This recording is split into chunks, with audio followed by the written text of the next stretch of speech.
আসসালামু আলাইকুম ওয়া রাহমাতুল্লাহি ওয়া বারাকাতুহু। কেমন আছেন আপনারা? অনেক সময় বসে আছেন, একটু দাঁড়ান, দাঁড়িয়ে এরপরে বসেন। একটু দাঁড়ান, একটু দাঁড়িয়ে এরপরে বসেন। একটু দাঁড়ান, একটু দাঁড়ান। হ্যাঁ, বসেন বসেন। 10 সেকেন্ড সময় দিলাম, বসেন, তাড়াতাড়ি বসেন। আলহামদুলিল্লাহি রাব্বিল মাশরিকাইনি ওয়া রাব্বিল মাগরিবাইন الذي خلق كل شيء زوجين وأوجب علينا الإحسان بالوالدين ونشهد أن لا إله إلا الله وحده لا شريك له وأشهد أن محمدا عبده ورسوله سيد الكونين صلى الله عليه وعلى آله وصحبه وأتباعه أجمعين ليلا ونهارا في الطرفين فقد قال الله تعالى في كلامه المجيد وبرهانه التوحيد জবান খুলে পড়েন আউযু বিল্লাহি মিনাশ শাইতানির রাজিম বিসমিল্লাহির রহমানির রহিম لقد كان لكم في رسول الله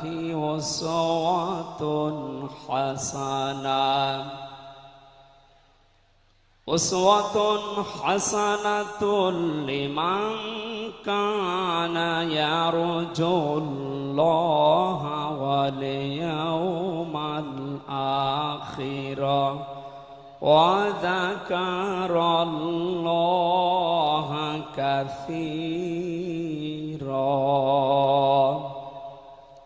صدقت يا ربنا. عن أبي هريرة رضي الله تعالى عنه قال قال النبي صلى الله عليه وسلم من مات ولم يخزو ولم يحدث به نفسه مات على شعبة من النفاق رواه مسلم. وقال تعالى في شان حبيبي إن الله وملائكته يصلون على النبي يا أيها الذين آمنوا صلوا عليه وسلموا تسليما اللهم صل على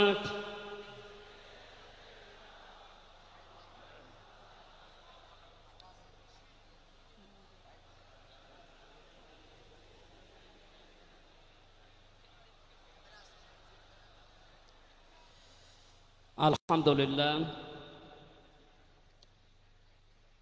জাতীয় সিরাত উদযাপন কমিটি ঐতিহাসিক সরওয়ার্দী উদ্যান ঢাকা বিশ্ব মানবতার মহান বন্ধু মুহাম্মদুর রাসূলুল্লাহ সাল্লাল্লাহু আলাইহি ওয়াসাল্লামের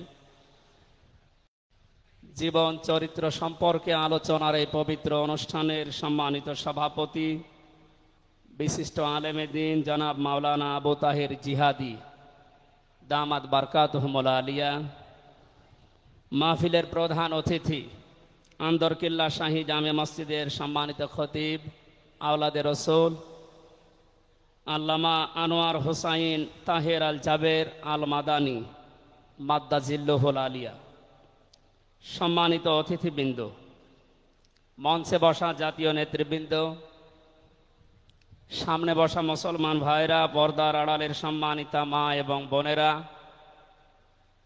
প্রশাসনের ভাইরা, প্রাণ প্রিয় ঢাকাবাসী,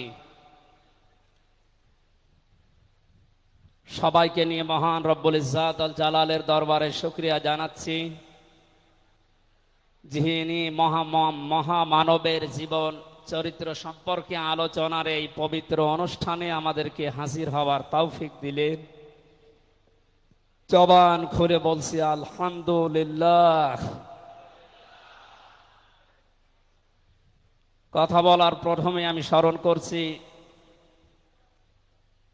2024 সালের আগস্টের 5 তারিখ পর্যন্ত যারা মুক্তভাবে কথা বলার পরিবেশ তৈরি করে দেওয়ার জন্য নিজের জীবন পর্যন্ত দিয়ে গেলেন, শাহাদতের সর্বোচ্চ মাকাম আল্লাহ যেন তাদেরকে দান করেন। আমরা কিছু ভিডিও দেখতে পাচ্ছি, অনেকে বলছে তারা শহীদ হয়নি, তারা নিজেদের বুককে গলির সামনে, অস্ত্রের সামনে পেতে আত্মহত্যা করেছে। তারা কাদের কাছ থেকে কি পেয়ে কি খেয়ে কথা বলছেন আমি জানি না। কোরআনে কারিমে আল্লাহ তাআলা 1500 বছর আগে জানিয়েছেন। শহীদ এর শব্দটা আমাদের এই বাংলাদেশ, ভারত, পাকিস্তানে যেভাবে ব্যবহার হয়, এটা এত সস্তা বিষয় না, অনেক দামি বিষয়। শহীদদের ব্যাপারে কথা যেন মানুষ উল্টা পাল্টা না বলে, এজন্য মানুষের মুখের উপরে আল্লাহ নোটিশ জারি করে দিয়েছে।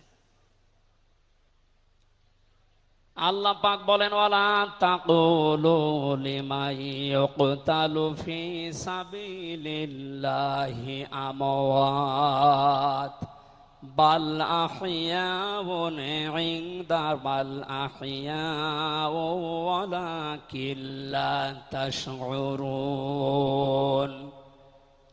সূরা বাকারার 154 নম্বর আয়াতে আমি যতগুলো তাফসীর পড়েছি, সব মুফাসসির আয়াতের ব্যাপারে একই বক্তব্য দিয়েছেন।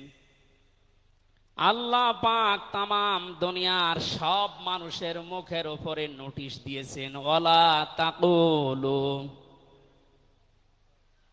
কেউ এ কথা বলবা না যে মানুষগুলো আমি আল্লাহর জন্য জীবন দিয়েছে, এরা মারা গেছে, কথা কখনো বলবা না।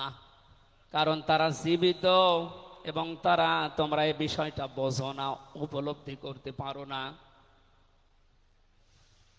মুখের পরে মানুষ যেহেতু অন্তর দিয়ে ধারণা করতে পারে, এজন্য আল্লাহ হৃদয়ের উপরে, অন্তরের উপরেও নোটিশ দিয়েছেন, ওয়ালা তাহসাবান্নাল্লাযীনা কুতিলু ফি সাবিলিল্লাহি আমওয়াতা বাল আহইয়াউন ইনদা রাব্বিহিম ইরযাকুন।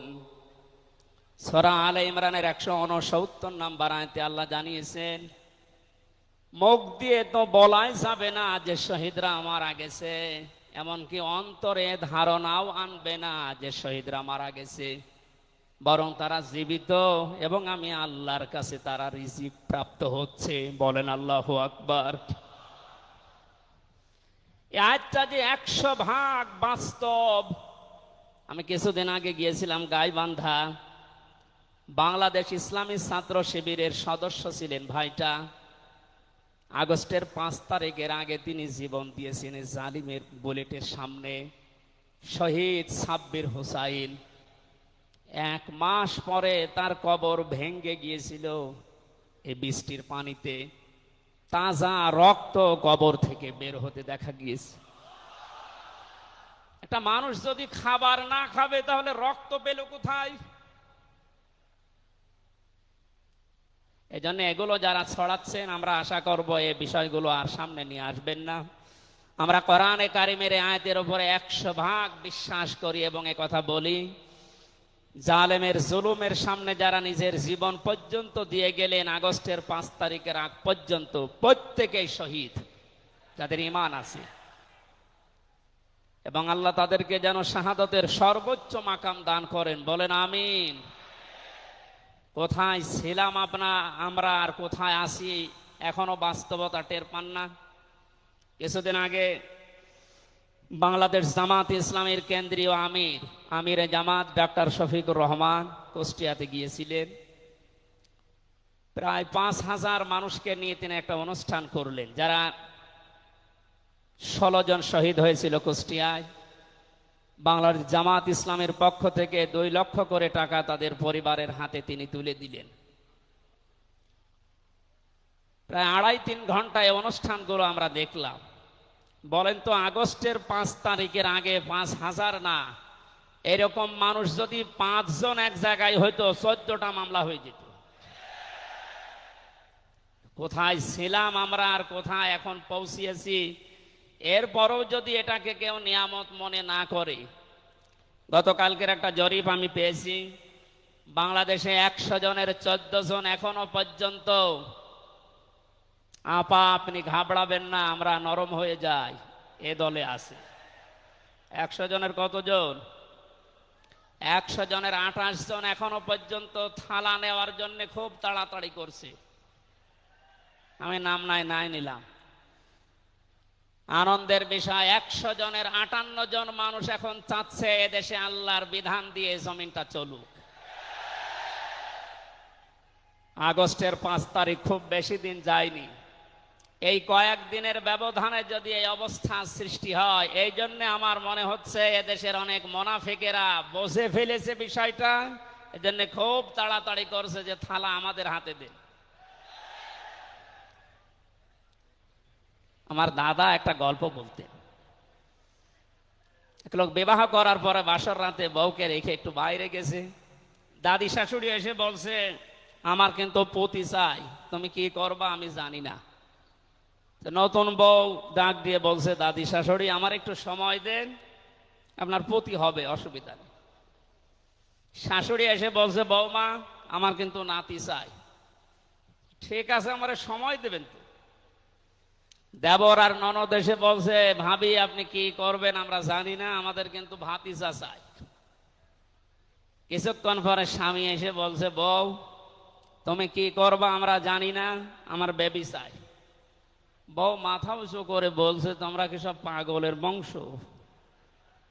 আমার এখনো কিছুই হয়নি, এরপরে 10 মাস 10 দিন সময় লাগবে, তারপরে কারো বেবি চাই, কারো ভাতিজা চাই, কারো নাতি চাই, সব হবে। আমারে তো সময় দেবেন নাকি?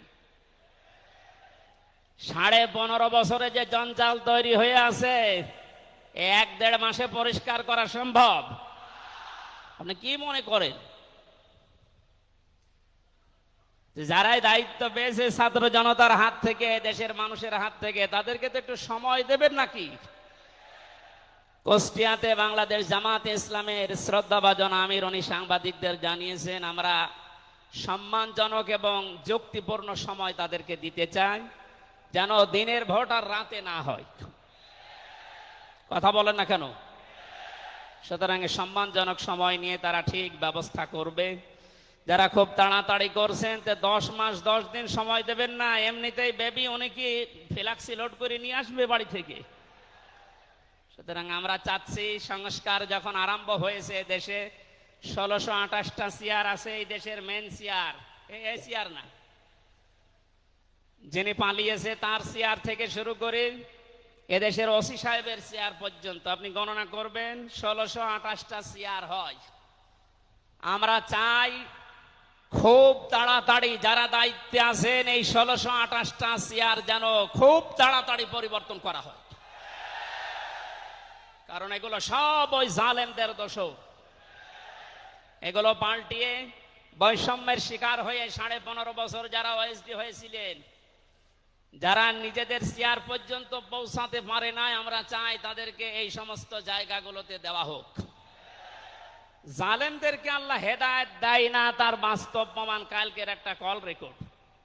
একজনের জন্মদিন নাকি গোপালগঞ্জে পালন করতে দেয়নি এক ওসি সাহেব, এজন্য বাইরের দেশ থেকে তাকে হুমকি দিচ্ছে যে তার নাম লিস্ট করে রাখো, আমি যদি কোনোদিন আসি তার খবর করব। আমি কথাটা শোনার পরে মিলালাম, আল্লাহু লা ইয়াহদিল কওমাজ জালিমিন। আল্লাহ যে ইহদি দিয়েছেন মোজারে, বর্তমান ভবিষ্যৎ, প্রেজেন্ট ফিউচার, আল্লাহ তাআলা জানিয়েছেন যে আমি জালেমদেরকে হেদায়েত দিচ্ছি না, দেবও না। কালকের কল রেকর্ড শোনার পরে আমার মনে হচ্ছে ওনার কপালে হেদায়েত নেই এবং আল্লাহ দেবেও না।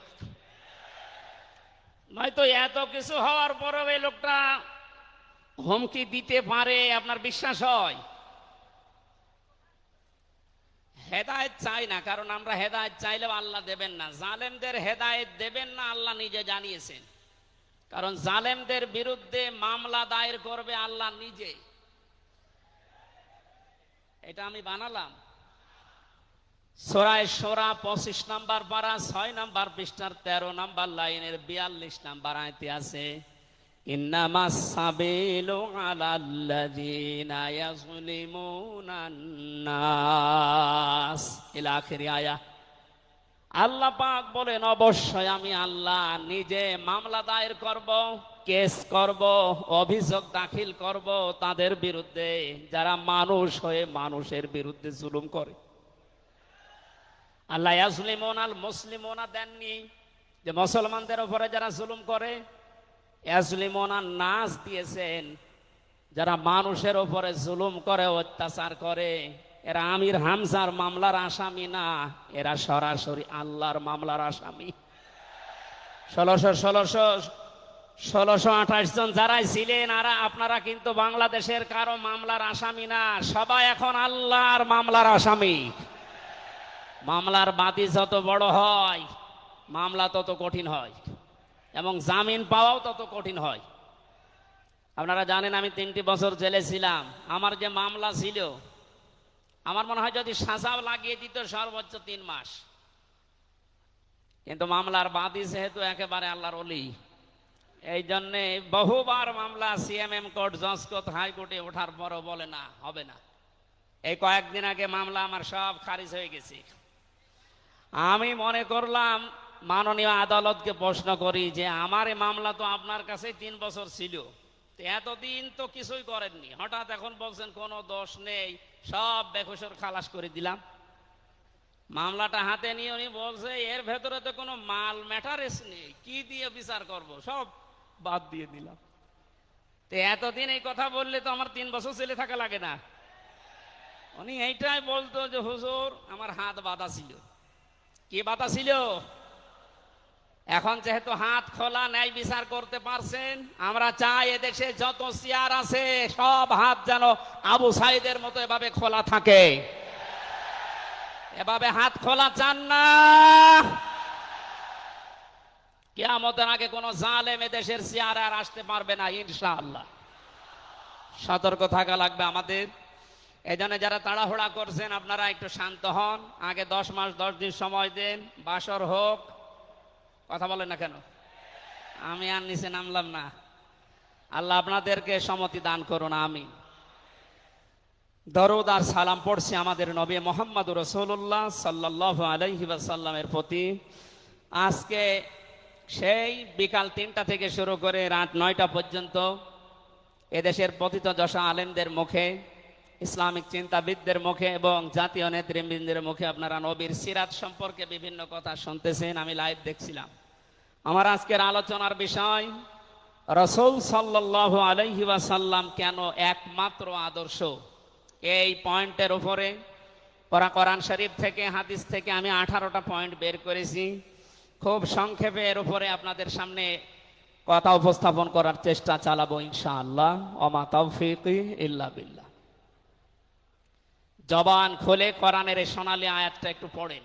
আউযু বিল্লাহি মিনাশ শাইতানির রাজিম। বিসমিল্লাহির রহমানির রহিম।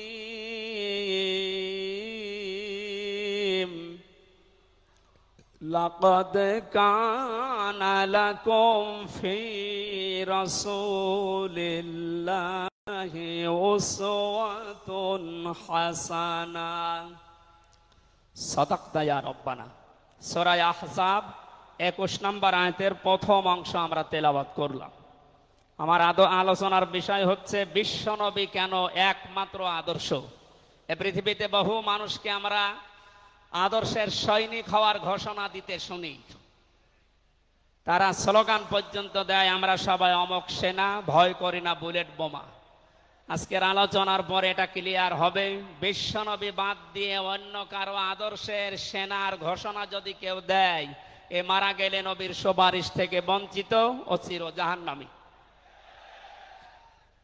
আমরা যেহেতু মানুষ এবং আমরা মুসলিম, আমরা জাহান্নামে যেতে চাই না। এই ছোট্ট ভুলের কারণে এই ভুলটা আজকে শুধরিয়ে নেব ইনশাআল্লাহ। সূরা আহজাব কোন সূরা বলেন তো? এটা ক্লাস চলছে, ছাত্রের মতো জবাব দেবে।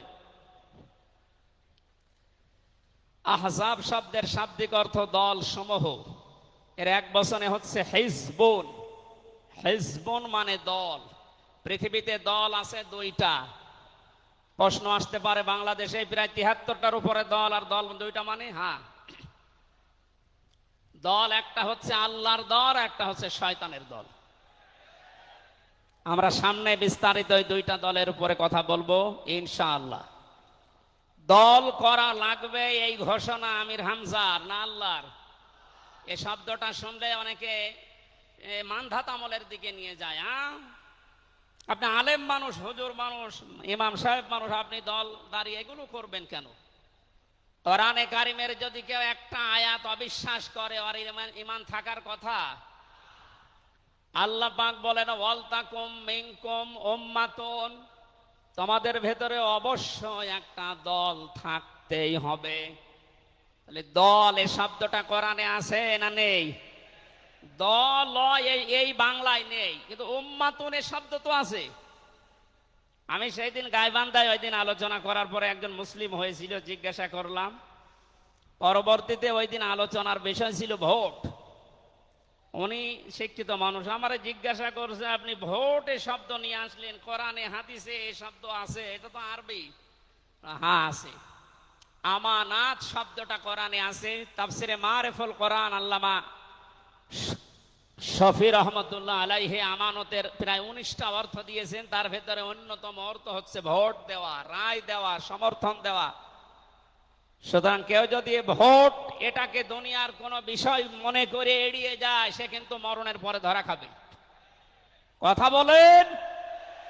আমরা আখেরাতে আদালতে ধরা খেতে চাই, আমরা বাঁচতে চাই। সুতরাং দল মাস্ট বি, করাই লাগবে। যে দলের কর্মসূচি দুইটা, তারা ভালো কাজে আদেশ করবে, অন্যায় কাজে বাধা দেবে। আল্লাহর ভাষা এরাই হচ্ছে সফল কাম দল।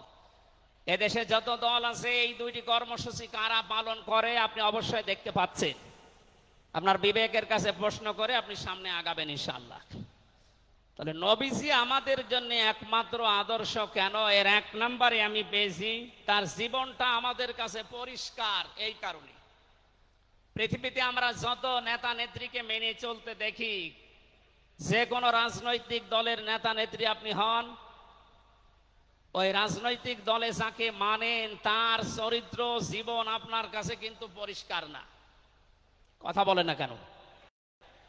আমি নাম ধরেই বলছি, আওয়ামী লীগ যারা করতেন, এখন আওয়ামী লীগ দেশে আছে কিনা আমি জানি না, আছে বললাম ওই যে 14%, ওরাও এখনো পর্যন্ত তওবা করে ফিরে আসার চেষ্টায় আছে। আল্লাহ যেন তাদেরকে তাওফিক দেন। আর যদি হেদায়েত না থাকে, দোয়া করেও তো হবে না, আল্লাহ যেন তাদেরকে মায়ের কাছে পাঠিয়ে দেন। একটু আস্তে বলেন ভাই, এটা জোরে বলার দরকার নেই। জীবনী পরিষ্কার হওয়ার কথা বলছিলাম। যারা করতেন আওয়ামী লীগ, বলেন তো আপনার বিবেকের কাছে, শেখ হাসিনা জীবনে কোনোদিন একটা মিথ্যা কথা বলেনি, এ গ্যারান্টি আপনি দিতে পারবেন? না না, এ কথা বলা ভুল হয়ে গেল। ওনার সারা জীবনে কোনো সত্য কথা আছে কিনা আমার সন্দেহ। আমার এই 33 বছর বয়সে তো আমি কোনো সত্য কথা ওনার কাছ থেকে শুনলাম না। কথা বললেই মিথ্যা কথা বল।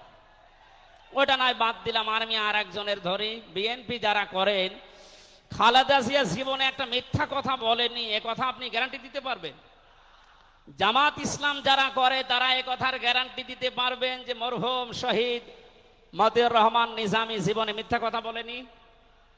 বলেন না। চরমনাই পীরের মুরিদ যারা, তারা কি গ্যারান্টি দিতে পারে সৈয়দ রেজাউল করিম জীবনেও মিথ্যা কথা বলেনি? একজনের ব্যাপারে গ্যারান্টি আছে, আল্লাহ নিজে গ্যারান্টি দিয়েছেন, তার 63 বছরে একটা মিথ্যা কথা নেই।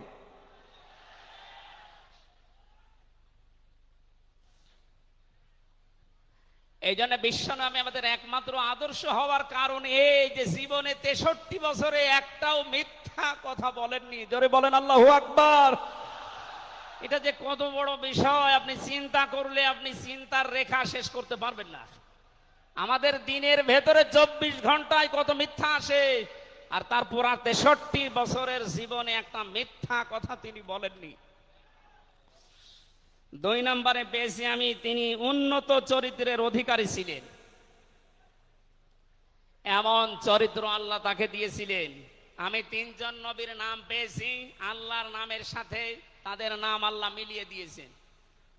হযরত ইসমাঈল আলাইহিস সালামকে আল্লাহ ডাক দিয়েছিলেন গোলামিন হালিম, আমার সহনশীল বান্দা। হযরত ইসহাক নবীকে আল্লাহ বলেছিলেন গোলামিন আলিম, আমার জ্ঞানী বান্দা। আর মুহাম্মদুর রাসূলুল্লাহকে আল্লাহ ডাক দিয়েছেন ওয়া ইন্নাকা লাআলা খুলুকিন আযীম। জোরে বলেন আল্লাহু আকবার। বৃষ্টি হচ্ছে না বাইরে? এখানে ওঠাউঠি করেন কেন? বসেন বসেন।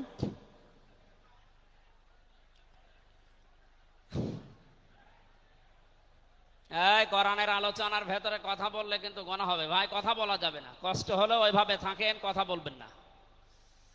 3 নম্বরে পেয়েছি আমি সূরা ইউনূসের 58 নম্বর আয়াতে আল্লাহ তাআলা জানিয়েছেন বিশ্ব নবী তোমাদের জন্য একমাত্র আদর্শ হওয়ার কারণ তিনি শ্রেষ্ঠ সম্পদ।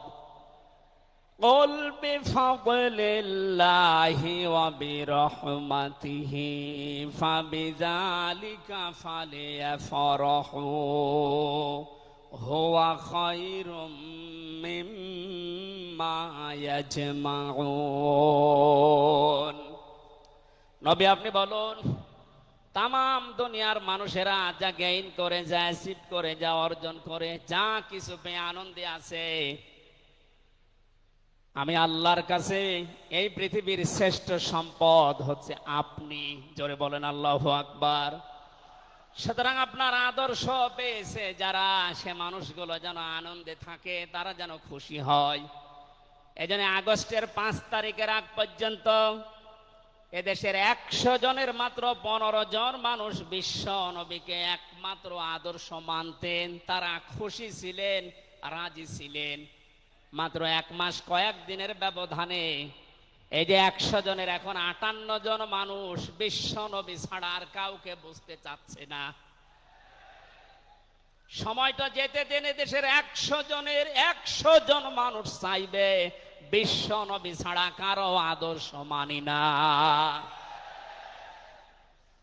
সংক্ষেপ করছে আমাদের প্রধান অতিথি এসে পড়েছেন, এই জন্য 4 নম্বরে পেয়েছি এই পৃথিবীর ময়দানে বিশ্ব নবী মুহাম্মদুর রাসূলুল্লাহ হচ্ছেন আল্লাহর পক্ষ থেকে আমাদের জন্য, বিশেষ করে মুমিনদের জন্য সবচাইতে বড় অনুগ্রহ। সূরা আলে ইমরানের 164 নম্বর আয়াতে আল্লাহ ঘোষণা দিচ্ছেন লাকাদ মান্নাল্লাহু আলাল মুমিনিনা ইয লাকাদ মান্নাল্লাহু আলাল মুমিনিনা ইয বাআসা ফীহিম রাসূলা ইলা আখির আয়াত।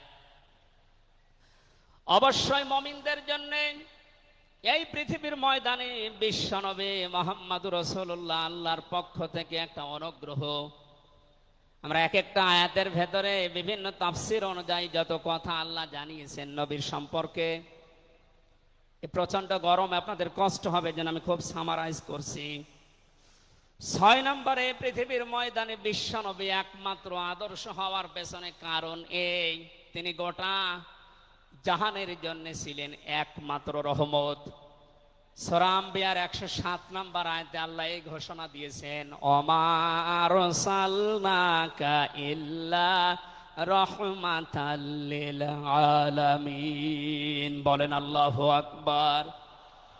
আল্লাহ আলম বলেন না যে শুধু পৃথিবীর জন্য, আলামিন যত জগৎ আল্লাহ বাজিয়েছেন আর যত জগতে আল্লাহর যত সৃষ্টি আছে, এতানাজ্জালুল আমরু বাইনাহুন্না, প্রতিটি জগতে ওই সৃষ্টি অনুযায়ী আল্লাহর বিধিবিধান নাজিল হচ্ছে। যেখানেই যে সৃষ্টি আছে প্রত্যেকটা সৃষ্টির জন্য মুহাম্মদুর রাসূলুল্লাহ হচ্ছেন আল্লাহর পক্ষ থেকে রহমত। বলেন সুবহানাল্লাহ। সেই রহমতকে হযরতে হালিমাতুস সাদিয়া চিনেছিলেন। কোলে নেওয়া থেকে শুরু করে বাড়ি পর্যন্ত যেখানে নিয়ে গেছেন, সিরাত ইবনে হিশাম বলছে সব জায়গায় হালিমাতুস সাদিয়া বিশ্ব নবীর মাধ্যমে আল্লাহর রহমত পেয়েছিলেন। সিরাত বিশ্বকোষের ভেতরে পেয়েছি আল্লাহর নবীকে হযরতে হালিমাতুস সাদিয়া যেদিন কোলে তুলে নিলেন, হযরতে হালিমা বলেন আমার স্তনে দুধ ছিল না।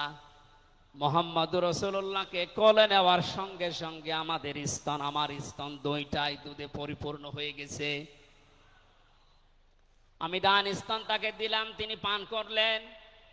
বাম স্তন তাকে দিয়েছি, সঙ্গে সঙ্গে তিনি মুখ বের করে নিলেন। হযরতে হালিমা বলেন আমি একবার, দুইবার, তিনবার মুহাম্মদুর রাসূলুল্লাহর মুখে আমার স্তন দিয়েছিলাম। তিনবারই মুহাম্মদ সাল্লাল্লাহু আলাইহি সাল্লাম স্তন থেকে মুখ বের করে নিয়েছেন। চোখের ইশারা দিয়ে যেন আমাকে বসাতে চাই, মা হালিমা জোর করেন কেন? ডান স্তন এটা আমার অধিকার ছিল, আমি পান করেছি। বাম স্তন এটা আমার অধিকার না। আমি জানি আপনার একটা সন্তান আছে, তার নাম আব্দুল্লাহ, এটা আমার দুধ ভাই আব্দুল্লাহর অধিকার। ও মা হালিমা, পৃথিবীতে আমি ভাইয়ের হক নষ্ট করার জন্য আসি না, এসেছি ভাইয়ের হক ফিরিয়ে দেওয়ার জন্য। ঢাকাবাসী যেই নবী মায়ের কোলে বসে ভাইয়ের হক নষ্ট করেন নাই এই রবিউল আউয়াল মাসে, সেই নবীর উম্মত আমরা এখন যারা দাবি করছি, অধিকাংশ গুলোই দেখতে পাই যত বড় হচ্ছি তত ভাইয়ের হক মারার জম হচ্ছি। এটা তো রবিউল আউয়ালের শিক্ষা ছিল না। হযরতে হালিমা বলেন তাকে যে গাধার উপরে তুললাম, দুর্বল ছিল, সঙ্গে সঙ্গে সবল হয়ে গেছে। বাড়িতে পৌঁছাতে দেরি, কুয়ায় পানি ছিল না, কুয়া ভর্তি হয়ে গেছে। খেজুর গাছে খেজুর ছিল না। বিশ্ব নবী মুহাম্মদুর রাসূলুল্লাহ যেহেতু রহমত, আমার খেজুর গাছে খেজুর পরিপূর্ণ হয়ে গেছে। সুতরাং ওনাকে যেখানেই নেওয়া হয় সেখানে যদি রহমত আসে, আমাদের এই মাথা থেকে পা পর্যন্ত, রান্নাঘর থেকে আন্তর্জাতিক জীবন পর্যন্ত, আজকের এই সিরাত অনুষ্ঠানে যদি সিদ্ধান্ত নিয়ে যেতে পারি সব জায়গায় তাকে ছাড়া কাউকে মানব না, অবশ্যই আল্লাহ পাকে 56,000 বর্গ মাইল রহমত বরকত দিয়ে ভরে দেবেন। কথা বলেন ঠিক কিনা? আল্লাহ যেন এটা দেন আমাদের মাধ্যমে, বলেন আমিন। 6 নাম্বারটা 7 নাম্বারটা খুব গুরুত্বপূর্ণ। এইটার ব্যাখ্যা করার জন্য আমি 8-10 মিনিট সময় নিলাম, একটু খেয়াল করবেন। বিশ্বনবী আমাদের একমাত্র আদর্শ, এই কারণে 7 নাম্বার পয়েন্টে আমি কোরআন থেকে নিয়েছি। গণা মাপের গ্যারান্টি শুধু তার আদর্শ অনুসরণের মাধ্যমে। পৃথিবীতে বহু মানুষ আছে, বহু বিশ্ব নেতার দাবি অনেকে করছে, অনেকে বিশ্ব মানবতার দাবি করছে, অথচ বিশ্ব নেতা হওয়ার জন্য যে 7টা কোয়ালিটি লাগে আমরা অধিকাংশ মানুষের ভেতরে পাই না, আন্দাজে শুধু ঢোল বাজায়। এ পৃথিবীতে বিশ্ব নেতার দাবি করতে পারেন নবীরা, রাসূলরা। কথা বলেন ঠিক কিনা? এই পৃথিবীতে বিশ্ব নেতৃত্ব দেওয়ার দাবি করতে পারে নবী রাসূলরা। এ কথার সাথে একমত আছেন? আমরা একজন নবীর নাম বলছি, হযরত ঈসা রূহুল্লাহ। তিনি জন্মের পরে তার জাতির লোকেরা তাকে অবৈধ, হারামজাদা, এরকম উল্টা পাল্টা নাম দিয়ে ডাকতো। হযরতে মরিয়ম আলাইহিস সালামের কাছে যখন জিজ্ঞাসা করেছে জাতির লোকেরা বিয়ে হয়নি, সন্তান পেলে কোথায়, খুব খেয়াল করে শুনবেন। হযরতে মরিয়ম ইশারা দিয়েছিলেন দোলনার দিকে, ফাশারাত ইলাইহি ক্বালু কাইফা নুকাল্লিমু মান কানা ফিল মাহদি সাবিয়্যা। তিনি ইশারা দিয়ে বললেন এই যে দোলনায় যে ছেলেটা আছে ওকে জিজ্ঞাসা করো ওর জন্মের পরিচয় বলতে পারবে। ওরা বলছে ছোট্ট বাচ্চা কথা বলবে কি করে?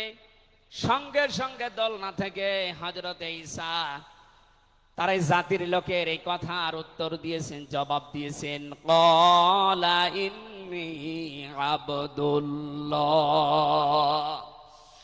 আতানিয়াল কিতাবা ওয়া জাআলানি নাবিয়্যা ওয়া জাআলানি মুবারাকান আইনামা কুনতু ওয়া আওসানি বিস-সালাতি ওয়াজ-যাকাতি মা দুমতু হাইয়্যা।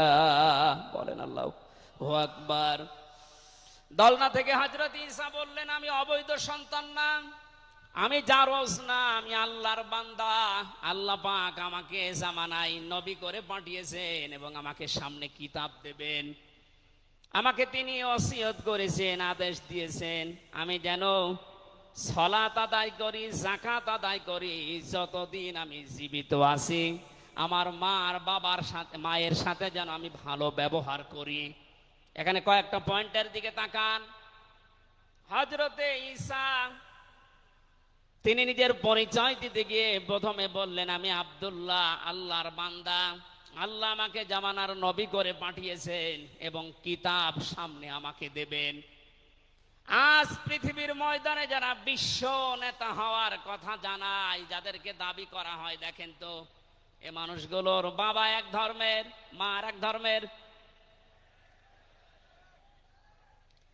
জন্ম আপনার আগে বৈধ হওয়া লাগবে, এরপরে বিশ্ব নেতা।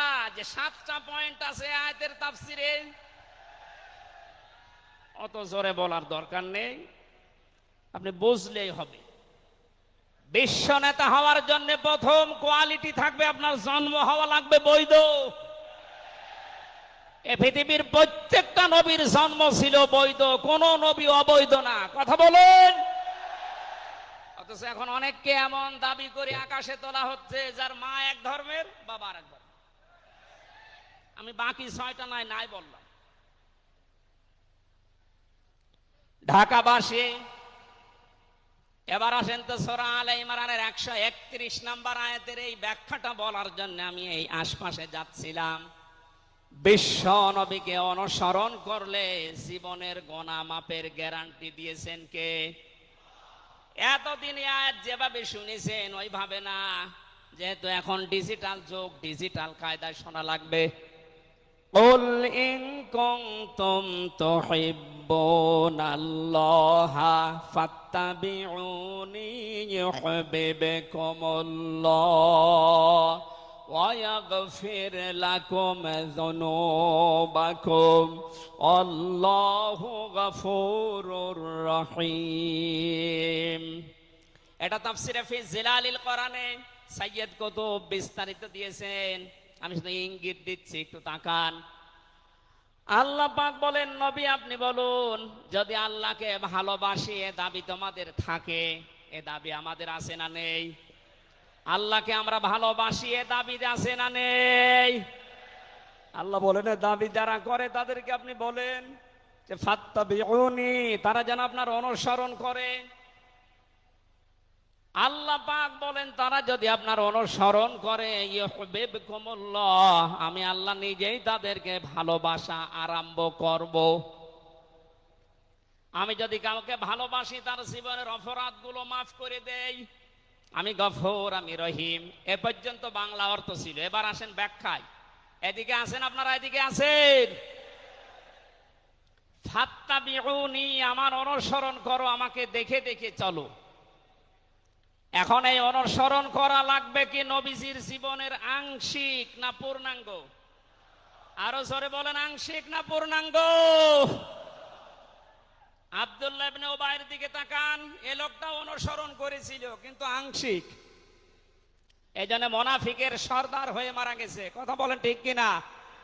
তার নামাজ ছিল রসুলের মতো, রোজা ছিল রসুলের মতো, নবীজির পেছনে হজ করেছে, নবীজির সাথে, বিশ্ব নবীর সাথে ইফতারি করেছে, কিন্তু বিশ্ব নবী এই পৃথিবীর নেতা এটা সে মানত না।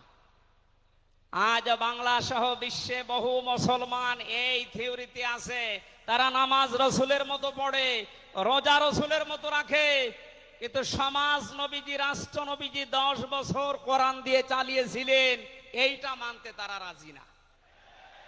এ মানুষগুলোর অনুসরণ হচ্ছে আংশিক না পূর্ণাঙ্গ? সুতরাং আংশিক অনুসরণ করলে আল্লাহ কি আপনাকে ভালোবাসা আরম্ভ করবে না। ইউহিব এটা মোজারে, বর্তমান ভবিষ্যৎ, প্রেজেন্ট ফিউচার।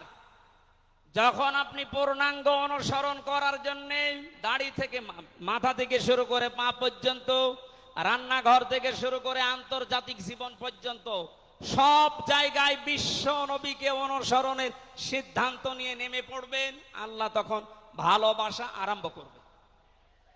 আয়াত অনুযায়ী এদেশে এখনো যারা পূর্ণাঙ্গ অনুসরণ আরম্ভ করেননি, একটু নিজের দিকে তাকিয়ে ভাবেন তো। আপনি 14 বার হজ করতে পারেন, 24 বছর রোজা রাখতে পারেন, প্রতিদিন 72 রাকাত নামাজ পড়তে পারেন নফল, কিন্তু এখনো পর্যন্ত আল্লাহর ভালোবাসা আপনি পাওয়া শুরু করেন। এ কথা বুঝে এসেছে? সুতরাং আমাদের অনুসরণ হবে কি আংশিক না পূর্ণাঙ্গ? আরো জোরে বলেন। নবীজির মতো নামাজ পড়া যেমন, বিশ্ব নবীর মতো রাষ্ট্র চালাতেও হবে ওই রকম। নবীজি জানিয়েছেন, মান মাতা ওয়ালাম ইয়াখযু ওয়ালাম ইউহাদ্দিস বিহি নাফসাহু মাতা আলা শুবাতিন মিনান নিফাক। যে লোকটা মরে গেল কিন্তু তার এই চিন্তা ভাবনা ছিল না যে জমিন আল্লাহর কোরআন দিয়ে চলুক, এই লোকটা মুনাফিক হয়ে মরবে, কেউ তাকে বাঁচাতে পারবে না। অথচ এই হাদিসটা সামনে নিয়ে বাংলাদেশে আমরা এখনো অনেককে নামাজ পড়া, রোজা রাখা, দাড়ি রাখা, জুব্বা গায়ে দেওয়া মানুষকেও মুনাফিক হয়ে মরার সম্ভাবনা দেখতে পাচ্ছি। কথা বলে ঠিক কিনা? সুতরাং আমরা চাই নবীজি যেভাবে নামাজ পড়েছিলেন, বিশ্ব নবী যেভাবে রাষ্ট্র চালিয়েছিলেন, ওইভাবে আমাদের এই দেশটাও 10 বছর চলুক। আমিরে জামাত ডাক্তার শফিকুর রহমান কয়েকদিন আগে ঘোষণা দিয়েছেন, 15 বছর লাগবে না, মাত্র 10টা বছর আমাদের হাতে দেন, আমরা গ্যারান্টি দিতে পারি এ দেশের মানুষকে। 9টা পয়েন্ট ওখানে উনি দিয়েছেন, সবগুলোর বাস্তবায়ন করে এই 16 কোটি মানুষকে উনি দেখাবেন। এটাকে আজ অনেকে রাজনীতি মনে করে উল্টাপাল্টা দিকে নিয়ে যাচ্ছেন। আমার বিশ্ববিদ্যালয়ে থাকাকালীন এক দুষ্টু বন্ধু ছিল, 10 বছর নবী কোরআন দিয়ে রাষ্ট্র চালিয়ে বলতে পেরেছিলেন, খায়রুল কুরুনি করনি, আমার যুগ শ্রেষ্ঠ যুগ।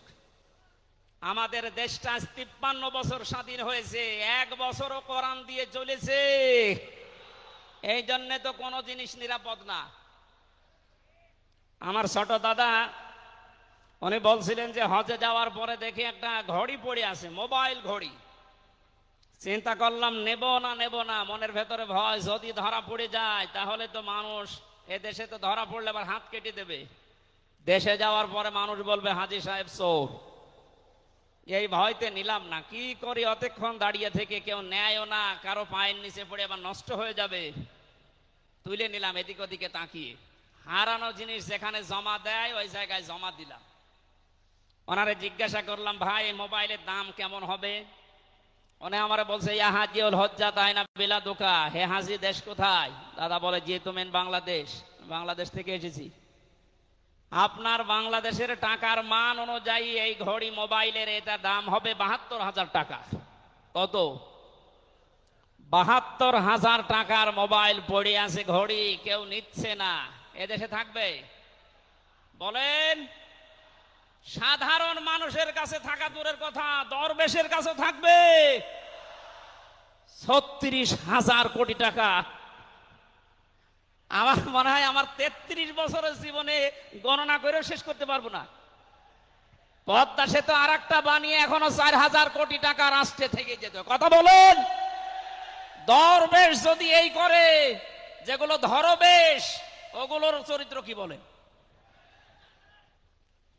এই জন্য এই বন্ধুটা আমারে বলছিল, আমি রামজা, আমি কুষ্টিয়া থেকে যাচ্ছিলাম ঢাকাতে, একটা নর্মাল কোচে চড়ে হঠাৎ আমার পেটে গন্ডগোল। সিরাজগঞ্জ রোড পার হওয়ার পর ড্রাইভারকে বললাম যে ভাই একটু দাঁড়ান, আমি নেমে যাব, আমার পেটে গন্ডগোল।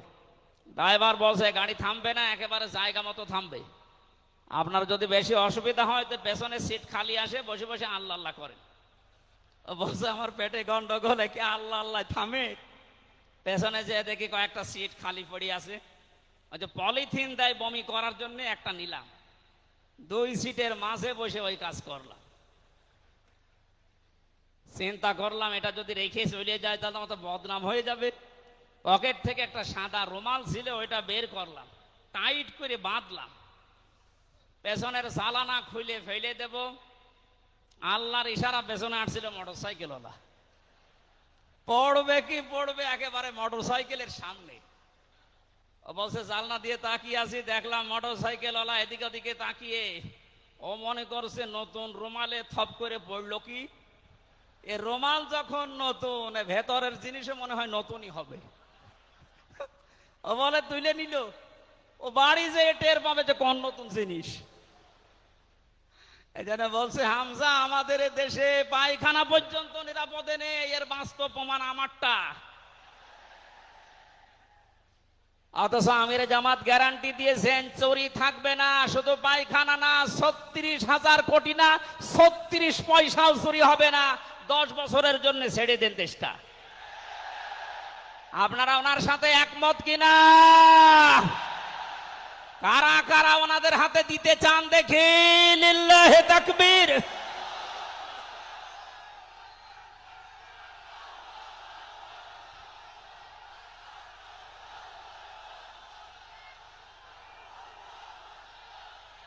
আলহামদুলিল্লাহ ভাই,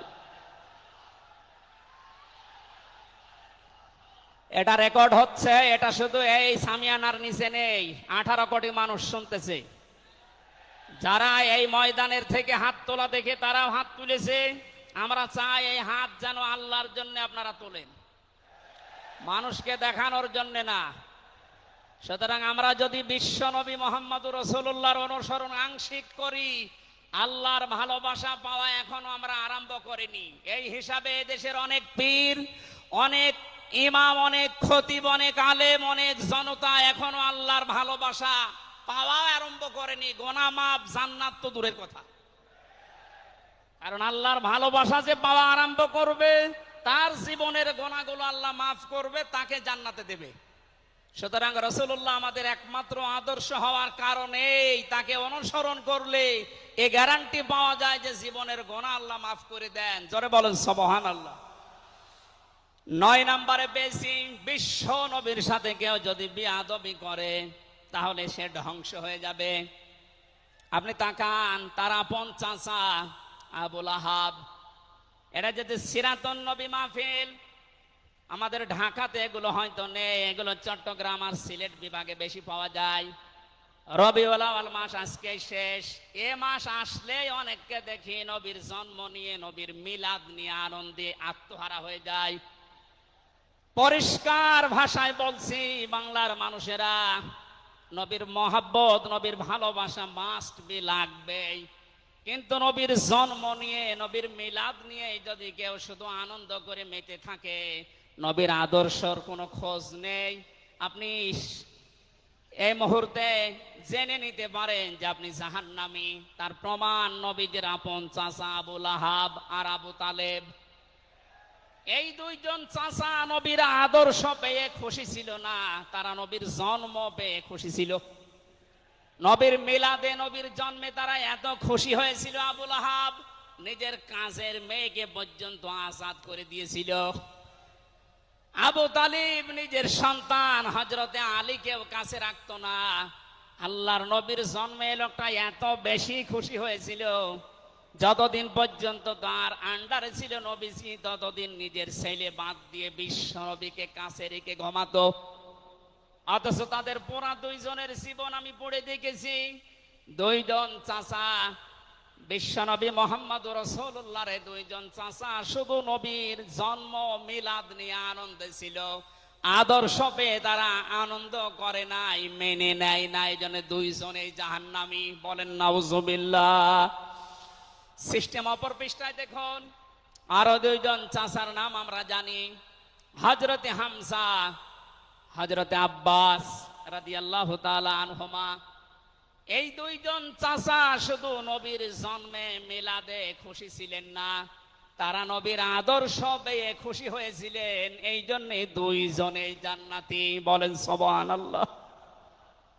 হযরতে হামজা, হযরতে আব্বাস যে জান্নাতে গেছে কোনো সন্দেহ আছে? আল্লাহ কোরআনের আয়াত নাযিল করেছেন তাদের নামে, রাদিয়াল্লাহু আনহুম ওয়া রাদু আন। আল্লাহ পাক বলেন আমি তাদের উপরে রাজি হয়ে গেছি যেমন তারা আমার উপরে রাজি। সুতরাং হযরতে আব্বাস, হযরতে হামজা দুইজনেই নবীর আদর্শ মানার কারণে জান্নাতি। আমরা এদের মতো হতে চাই, বলেন আমিন। এখানে একটা কথা আছে, হযরতে হামজা আব্বাস রাদিয়াল্লাহু তাআলা আনহু তিনি কিন্তু অনেক আগে মুসলমান হয়েছিলেন, গোপনে কিন্তু প্রকাশ করেননি। এই মাসলাটা বলছি এই কারণে 152 জন সমন্বয়কের ভেতরে 108 জন বাংলাদেশ ইসলামী ছাত্র শিবিরের নেতা এবং পরীক্ষিত কর্মী। তারা আজ অনেক জালেম এবং অনেক মুনাফিক পর্যন্ত, এমন অনেক আলেম নামে জালেম পর্যন্ত এই বিষদগার করছে। নাম যেহেতু দেখেছে ছাত্র শিবির, এই জন্য তাদের চুলকানি। কেন ওরা এতদিন পরিচয় প্রকাশ না করে এই কাজ করলো? ওরা মুনাফিক, ওরা শয়তান। যেখানে বিশ্বজিতের মতো হিন্দু সে রেহাই পায় না, সেখানে পরিচয় দিয়ে মার খাবে। সুতরাং সাদিক সাহেব এবং এস এম ফরাদ ভাই সহ যারা পরিচয় গোপন করে এই জালেমের বিদায়ের জন্য এই বিপ্লব আমাদেরকে এনে দিয়েছেন, তাদেরকে প্রত্যেক থানায়, জেলায়, রাজধানীতে সংবর্ধনা দেওয়া দরকার। তারা এটা এমনিতেই করে নাই, তারা হযরতে আব্বাসের জীবন থেকে করেছে। অথচ হযরত আব্বাস রাসূলের বিরুদ্ধে বদরের ময়দানে বিরুদ্ধে যুদ্ধ করার জন্য আবু জাহেলের পক্ষ নিয়ে গিয়েছিল, অথচ তিনি ওই সময় মুসলমান। তার মানে নিজের পরিচয় গোপন করে বাস্তবতার নিরিখে স্থান কাল পাত্র ভেদে একটা কৌশল, এটা একটা হেকমা। ও জীবনে কোরআনই পড়ে নাই, হাদিস পড়ে নাই, ও ফতোয়া দিচ্ছে যে এ হচ্ছে মুনাফিক।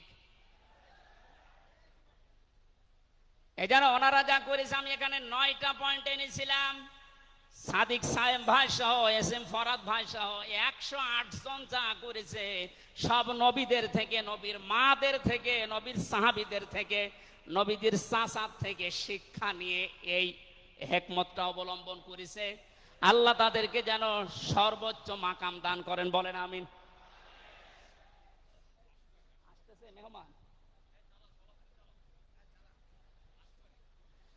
বেয়াদবি করলে যে মানুষের জীবন ধ্বংস হয়ে যায় রাসূলের সাথে, তার প্রমাণ পেয়েছি নবীর চাচা আবু লাহাবের জীবন থেকে।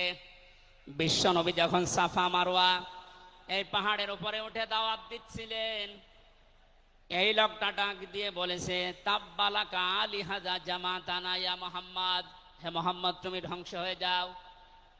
তাফসিরের কিতাবে সূরা লাহাবের তাফসিরে পড়েছে, আবু লাহাব মুহাম্মদুর রাসূলুল্লাহকে শুধু ধ্বংস হয়ে যা এ কথা বলে নাই।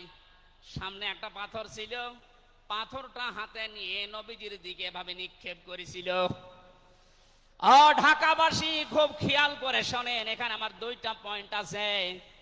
আবু লাহাব 1500 বছর আগে মুহাম্মদুর রাসূলুল্লাহর দিকে যে পাথর নিক্ষেপ করেছিল, তাফসিরে ফি জিলালিল কোরআন মুফাসসির লিখেছেন সাইয়্যিদ কুতুব, যে নবীজির সামনে পাথরটা পড়েছিল, নবীজির শরীরে লাগে নাই।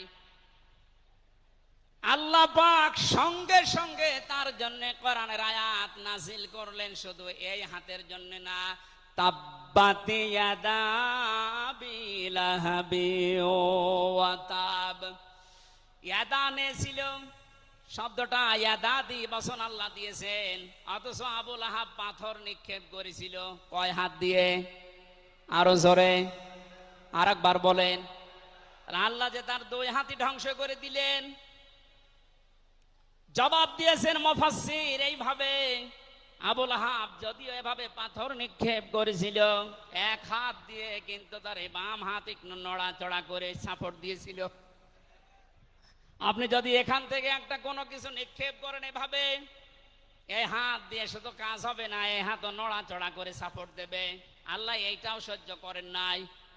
নবীজির বিরুদ্ধে যারা অবস্থান নিয়েছে, যে যতটুকু তার সাথে যারা সাহায্যে ছিল, সহযোগিতায় ছিল, আল্লাহ তাদেরকেও ধ্বংস করে দিয়েছেন। এই 15.5 বছরে আল্লাহর নবীর আদর্শকে, তার শিক্ষাকে, শিক্ষা ব্যবস্থা থেকে ডাইরেক্ট ডান হাতের মতো, অনেকে বাম হাতের মতো পেছন দরজা দিয়ে নাড়াচাড়া করে উল্টিয়ে ফেলেছিলেন। এই কথা বলেন না কেন? হযরতে আবু বকর আর নবীজির সেই সারে গারে সুরের সেই ঘটনাটা আমাদের শিক্ষা ব্যবস্থা এখন আর নেই। এগুলো তুলে ওখানে বাবার জীবনী বসিয়েছেন। সুতরাং নবীজিকে যারা আঘাত দিয়ে শিক্ষা ব্যবস্থা থেকে 96% মুসলমানের এই দেশে নবীর আদর্শ বাদ দিয়ে অন্য কাউকে যারা বসাতে চেয়েছিলেন, যারা ডাইরেক্ট এগুলো করেছিলেন, যেগুলো মন্ত্রণালয়ের দায়িত্বে ছিল, বাম হাত দিয়ে যারা পেছন দরজা দিয়ে নাড়াচাড়া দিয়েছেন, উপদেষ্টা মণ্ডলের ভেতরে 2 জন আছে, তারা সমকামিতা প্রমোট করছেন, আমরা শুনতে পাচ্ছি। পাঠ্যপুস্তকে যে পরিবর্ধন আনার চেষ্টায় আছেন, 96% মুসলমান কিন্তু ঘুমিয়ে যায়নি, এরা এখনো জেগে আছে। আমিরে জামাত কুষ্টিয়ায় সেদিন ঘোষণা দিয়েছে, দেশের মুসলমানেরা এখন আর 5 তারিখের আগের মতো ঘুমিয়ে নেই, সব সজাগ আছি আমরা। আরো জোরে বলেন। সুতরাং যারা ডান হাত দিয়ে চেষ্টা করছেন আল্লাহ বিরোধী, রাসূল বিরোধী, মানবতা বিরোধী এই কাজগুলোকে প্রমোট করার জন্য, বাস্তবায়নের জন্য, আর পেছনের দরজা দিয়ে যারা বিভিন্ন নাম নিয়ে আবুল আহাবের বাম হাতের মতো নাড়াচাড়া দিচ্ছেন, আল্লাহ পাক যদি ধরে আবুল আহাবের মতো ডান হাত বাম হাত সব কিন্তু ধ্বংস করে ছাড়বে। এজন্য আমরা সাবধান বাণী উচ্চারণ করছি। এগুলোই যারা আছেন, আমি নাম নিলাম না, ছাত্র জনতা যেভাবে আপনাদেরকে উপদেষ্টা বানিয়েছে, আপনি 152 জনের 108 জনের দেখতে পারছেন না। এই মানুষগুলো কি চাই? 108 জন না, আমি 152 জনের সাথে যোগাযোগ রেখে দেখেছি, সবাই চায় এদেশে আল্লাহর বিধান চালু হোক। এই রবিউল আউয়াল মাসে রাসূলের চরিত্র যেভাবে শুনি, ওটা যেন বাস্তবে দেখতে পাই, সেটা চালু হোক। 53 বছর তো দেখলে বাবা চালিয়েছিল, দুর্ভিক্ষে মরিছে অনেকে, আমি দেখি না, আমার তো 33 বছর, এ মুরব্বীরা দেখেছি। স্বামী চালিয়েছিল অনেকের চাচা চালিয়েছে 9 বছর, ভাবি চালিয়েছে, এমনকি বউ চালিয়েছে, এটা তো দেখলাম। এখন শুধুমাত্র কোরআন দিয়ে চললে, নবীর আদর্শ দিয়ে চললে দেশটা কেমন দেখা যায় এটা দেখতে বাকি আছে। এটা আপনারা দেখতে চান না সামনে? আমার জীবনের সবচাইতে বড় শখ, আকাঙ্ক্ষা, তামান্না এইটা, চর্ম চোখে যেন আল্লাহ আমাকে দেখায় যে 56,000 বর্গ মাইল তার কালাম দিয়ে চলছে। এটা দিয়ে চললে যে কেমন দেখা যায়, এটা মিনি জান্নাত হয়ে যাবে। আপনি বিশ্বাস করেন, এটা মিনি জান্নাত হয়ে যাবে। অনেকের এখনো পর্যন্ত শ্বশুর ভয় দেখাচ্ছে। আমির জামাত সেদিন বলেনি যে শ্বশুর ভয় দেখাচ্ছে মেয়েদেরকে যে তোমাদের ঘর বন্দি করে রাখবে। অনেকে যারা ডাইল খায়, মামা বাবা খায়, লাল পানি খায়, এরা কি খাবে? দেশটা যদি কোরআন দিয়ে চলে, নবীর আদর্শ দিয়ে চলে, পুরা দেশটা হয়ে যাবে মসজিদের মতো। মসজিদে প্রবেশ করলে যত বড় বিড়ি খোর হোক, যত বড় ডাইল খোর হোক, যত বড় বাবা খোর হোক, আর লাল পানি যেই খায়, ওই পরিবেশে গেলে কেউ কি চাইবে যে একটু লাল পানি খাই? কারণ পরিবেশটাই রহমত দিয়ে ভরপুর। কথা বলেন ঠিক কিনা? এই জন্য মসজিদে প্রবেশ করতে হলে আল্লাহর রহমত আমরা কামনা করি। আল্লাহুম্মা আফতাহলি আবওয়াবা রহমাতিক, পুরা জায়গাটাই রহমত দিয়ে ভরপুর। আল্লাহর কোরআনের বিধান সেখানে চলে, এজন্য পুরা জায়গাটা রহমত দিয়ে ভরপুর করা। এই দেশটায় যদি আল্লাহর বিধান চালু হয়, রাসূলের আদর্শ চালু করতে পারি আমরা, পুরা দেশটা হয়ে যাবে মসজিদের মতো। তখন আর লাল পানি খেতে, বিড়ি খেতে আপনার মনে চাইবে না ইনশাআল্লাহ। আপনি জান্নাতি হয়ে মারা যেতে পারবেন, এই গ্যারান্টি আমরা দিতে পারি। সুতরাং আমরা রাসূলের সাথে কোনো বিয়াদবি যেন না করি। আমার মনে হয় মেহমান এসে গেছে আমাদের মাঝখানে।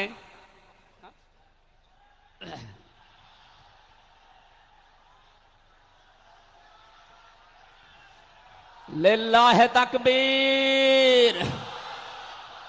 আওলাদে রাসূলের আগমন, আওলাদে রাসূলের আগমন। আমাদের মাহফিলের প্রধান অতিথি আওলাদে রাসূল আল্লামা আনোয়ার হোসাইন তাহের আল জাবেরি আল মাদানী মাদ্দাজিল্লাহুল আলী আমাদের মাঝে এসে গেছেন। আমরা যে প্রচন্ড গরমে আপনারা কষ্ট পাচ্ছেন এবং উনি যেহেতু এসে গেছে এখন আর কথা বলা মনে হয় ঠিক হবে না। আমি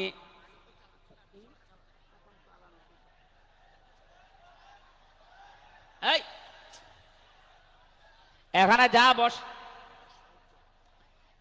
যা বসা আছে সব আমার উস্তাদের উস্তাদ। এই জন্য আমি কথা বলতে চান, পয়েন্টগুলো শেষ করছি। 10 নম্বরে পেয়েছি তিনি শরীয়ত প্রণেতা, হ্যাঁ বললে হালাল, না বললে হারাম, সুতরাং তার সম্মান অনেক বেশি। 11 নম্বরে তিনি ছিলেন দাঈ ইলাল্লাহ, তিনি ডাকতেন শুধুমাত্র আল্লাহর দিকে। কার দিকে? আমি একটা পয়েন্ট এখানে বলি, খুব খেয়াল করে শুনবেন। সূরা হামিম সেজদার 33 নম্বর আয়াতটা এতদিন যেভাবে শুনেছেন ওইভাবে না, একটু ভালো করে খেয়াল করে শোনেন। আল্লাহ পাক বলেন, ওমান আহসানু কাওলাম মিম্মান দাআ ইলাল্লাহি ওয়া আমিলা সালিহান ওয়া ক্বালা ইন্নানি মিনাল মুসলিমিন। ওই লোকটার কথার চাইতে আর উত্তম কথা কে বলে দুনিয়ায়? যে লোকটা আল্লাহর দিকে মানুষকে ডাকে, নিজে ভালো ভালো কাজের আঞ্জাম দেয়, আর নিজে পরিচয় ওপেন করে যে আমি একজন মুসলমান। আমি কি বাংলার মুসলমানেরা? আপনি আয়াতের দিকে 3টা বিষয় খেয়াল করেন। এদেশে কম বেশি আমরা 96% যেহেতু মুসলমান, এই জন্য আল্লাহর দিকে আমরা ডাকি, এটা আমি মেনে নিলাম। 2 নম্বরে ভালো ভালো কাজের আঞ্জাম আমরা নিজের জায়গা থেকে,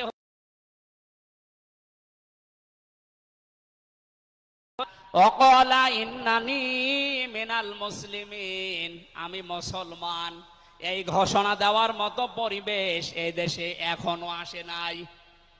কথা বলেন। এখন এমন জায়গা অনেক আছে যেখানে আমি মুসলমান এ কথা বলা এখনো সম্ভব না। সুতরাং আয়াতের 3 নাম্বার, এটা যদি বাস্তব এই চর্মচোখে দেখতে চান যে আমি মুসলমান, এই পরিচয় দিয়ে আমি এই পৃথিবীতে টিকে থাকতে চাই, তাহলে এই দেশটা কোরআনের হাতে দেওয়া লাগবে, মাস্ট বি। কথা বলেন ঠিক কিনা?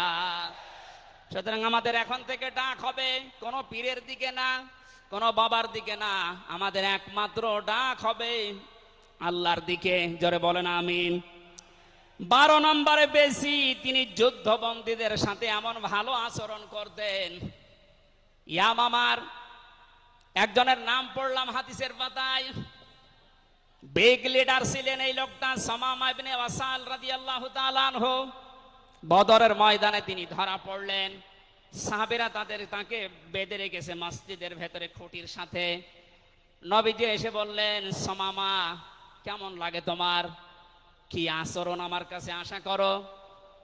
লোকটা বলে, মুহাম্মদ সাল্লাল্লাহু আলাইহি সাল্লাম, আপনি আমাকে মেরেও ফেলতে পারেন, ছেড়েও দিতে পারেন। নবীজি তাকে বললেন, সামামা এই দুনিয়ায় শেষ দুনিয়া না, আর একটা জগৎ আমাদের সামনে আসে।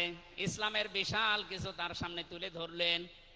বাড়িতে যাওয়ার পরে নিজের হাতে রান্না করে খাবার পাঠালেন তার জন্য। দ্বিতীয় দিন আবার তাকে দাওয়াত দিলেন ইসলামের। বিশ্ব নবী নিজে উটের দুধ এক সাহাবীকে দিয়ে দহন করিয়ে গরম করে পাঠালেন। মনে হচ্ছে তিনি জামায় আদর করছেন, অথচ সে লোকটা যুদ্ধবন্দী। একটা যুদ্ধবন্দী মানুষের সাথে বিশ্ব নবীর যে আচরণ, এ পৃথিবী অবাক হয়ে গেছে। অথচ এই 15.5 বছরে যুদ্ধবন্দী না, কারাবন্দী, তাও অন্যায় ভাবে। আরে ভাই, আমার তো 3 বছর পরে যেহেতু মামলা খালাস করে দিয়েছে, আদালত কর্তৃক প্রমাণ হয়েছে যে আমি নির্দোষ, আমার কোনো দোষ নেই, তাহলে আমার মামলার আয়ু থেকে শুরু করে একেবারে ওই উপর পর্যন্ত যিনি পালিয়েছেন, এ পর্যন্ত যারা জড়িত ছিল, আমি চাই তাদের প্রত্যেকে যেন 3 বছর জেলে থাকে। এইটাই ন্যায় বিচার হবে। কথা বলে না কেন? আমার জন্য 3 বছর, ব্যারিস্টার আরমানের জন্য 8 বছর, 11 বছর। কত বছর? আপনি যে চট করে ঢুকে পড়বেন, আগে 11 বছর থাকেন, এরপরে।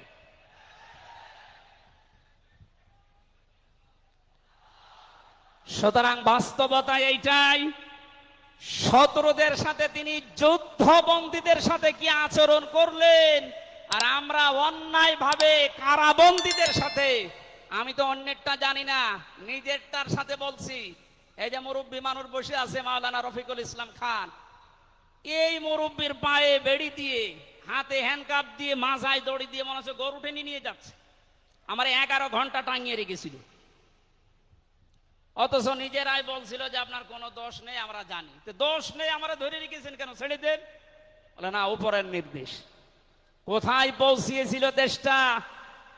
আর তারা এই রবিউল আউয়াল আসলে একদিন ছুটি দিত নবীর জন্মদিন পালন করার জন্য। নবীর আদর্শের কোন খোঁজ খবর তাদের কাছে নেই। এই উসামা ইবনে ওয়াসাল নবীজির আচরণ থেকে শেষ পর্যন্ত বাপদাদার ধর্ম ত্যাগ করে ইসলাম কবুল করেছিলেন। এই 15 বছর যদি এরকম কিছু দেখাতে পারতেন, লাখের উপরে মানুষ জেল খাটতেছে। আমার মনে হয় 100 জনের 70 জন মানুষ এই দেশে জেল খাটে, কিচ্ছু জানে না। বিশেষ করে 15.5 বছর এই মানুষগুলো আপনার দলে অন্তত না আসলেও আপনার জন্য দোয়া করতো। এরপরে আমি পেয়েছি বিশ্ব নবীকে একমাত্র আদর্শ হওয়ার কারণ তিনি শত্রুদের সাথে এমন আচরণ দেখিয়েছিলেন, পৃথিবীতে ইতিহাস হয়ে আছে। তাইফে তিনি দোয়া করেছিলেন, আল্লাহুম্মা হাদি কওমি ফাইন্নাহুম লা ইয়ালামুন। 14 নম্বরে পেয়েছি তিনি নবী এবং রাসূলদের নেতা ছিলেন। 15 নম্বরে ছিল তার বক্ষ ছিল উন্মুক্ত। 16 নম্বরে পেয়েছি তিনি ছিলেন লাইট বা আলো। 17 নম্বরে তিনি ছিলেন স্নেহময় মমতাময়। 18 নম্বরে তিনি ছিলেন কমল হৃদয়ের অধিকারী। এক একটা শব্দের ভেতরে লক্ষ লক্ষ কথা আল্লাহ লুকিয়ে রেখেছেন। রাসূলের জীবনে 1 ঘন্টা 1.5 ঘন্টায় না, কিয়ামত পর্যন্ত যদি কেউ আলোচনা করে, আমি 31টা বিষয় সাজিয়েছি এক একটা পাঠ অনুযায়ী। সুতরাং এরকম যদি শুরু হয় তো 31 দিন একাধারে লাগার কথা আমার এই ক্ষুদ্র জ্ঞানে। যারা আরো বড় বড় আলেম এখানে বসে আছে, কিয়ামত পর্যন্ত আলোচনা শুনবেন, করবেন। আমাদের নবী আজিম খুলুকিন আজিম, কোনদিন শেষ হবে না ইনশাআল্লাহ। সুতরাং নবীজি আমাদের একমাত্র আদর্শ, এটাই ফাইনাল। তাকে ছাড়া আমরা কাউকে মানি না। উদারত আহ্বান জানাচ্ছি তাকে আদর্শ গ্রহণ করার জন্য। আমিন। বারাকাল্লাহু লানা ওয়া লাকুম ফিল কোরআনিল আযীম। এখন আমাদের সামনে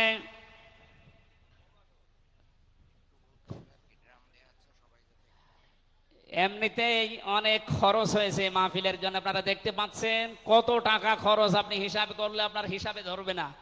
আবহাওয়ার কারণে ব্যবস্থাপনার কয়েক গুণ খরচ হয়ে গেছে। প্যান্ডেলের ভেতরে বাইরে ড্রাম দেওয়া আছে। আল্লাহর দিকে তাকিয়ে নবীজির এই সিরাত, বিশ্ব নবীর আদর্শ যারা গ্রহণ করবেন বলে আপনারা আশাবাদ ব্যক্ত করলেন, তাদেরকে বলছি মুক্ত হস্তে আপনারা একটু দান করে যাবেন। জাতীয় সিরাত বাস্তবায়ন কমিটি আগামীতে আবার এর চাইতে আরো বিশাল আকারে নবীর জীবনে আমাদেরকে শোনানোর চেষ্টা করবে ইনশাআল্লাহ। অবশ্যই এটা দিয়ে যাবেন। আমি আজকের মতো বিদায় নিলাম। আমিন। বারাকাল্লাহু লানা ওয়া লাকুম ফিল কোরআনিল আযীম। আসসালামু আলাইকুম ওয়া রাহমাতুল্লাহ।